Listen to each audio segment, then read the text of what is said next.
If we don't have free speech, then we just don't have a free country. It's as simple as that. If this most fundamental right is allowed to perish, then the rest of our rights and liberties will topple, just like dominoes, one by one. They'll go down. That's why today I'm announcing my plan to shatter the left-wing censorship regime and to reclaim the right to free speech for all Americans.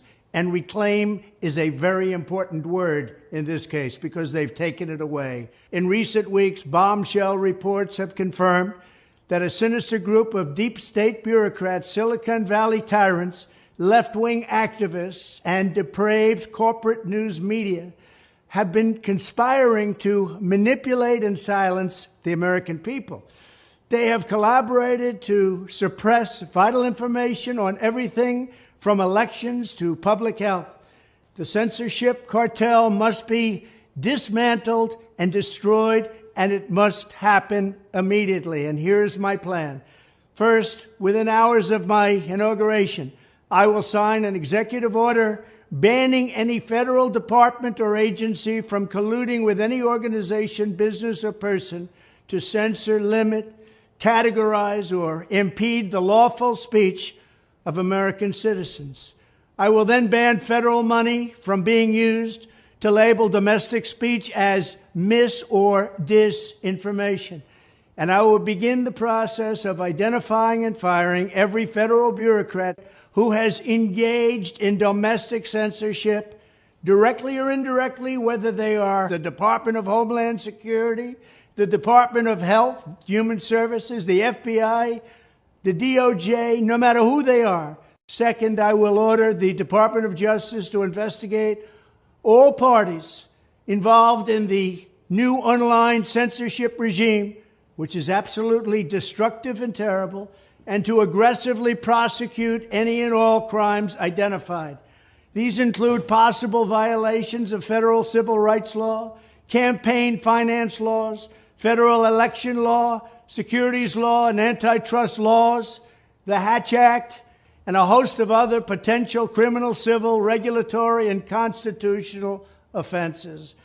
To assist in these efforts, I am urging House Republicans to immediately send preservation letters, and we have to do this right now, to the Biden administration, the Biden campaign, and every Silicon Valley tech giant, ordering them not to destroy evidence of censorship.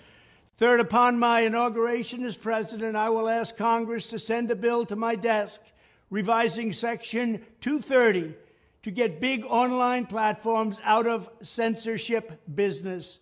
From now on, digital platforms should only qualify for immunity protection under Section 230 if they meet high standards of neutrality, transparency, fairness, and non-discrimination. We should require these platforms to increase their efforts to take down unlawful content such as child exploitation and promoting terrorism, while dramatically curtailing their power to arbitrarily restrict lawful speech. Fourth, we need to break up the entire toxic censorship industry that has arisen under the false guise of tackling so-called mis- and disinformation. The federal government should immediately stop funding all nonprofits and academic programs that support this authoritarian project.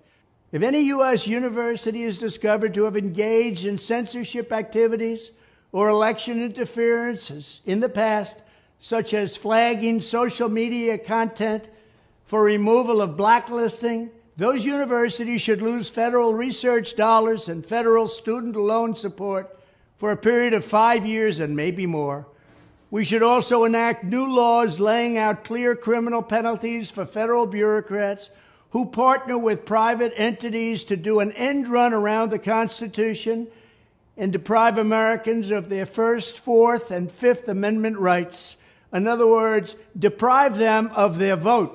And once you lose those elections, and once you lose your borders like we have, you no longer have a country.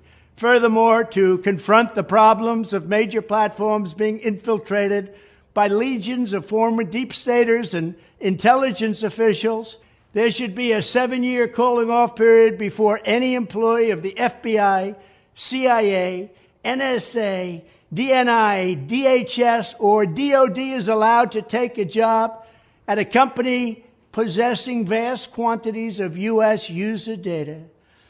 Fifth, the time has finally come for Congress to pass a digital Bill of Rights.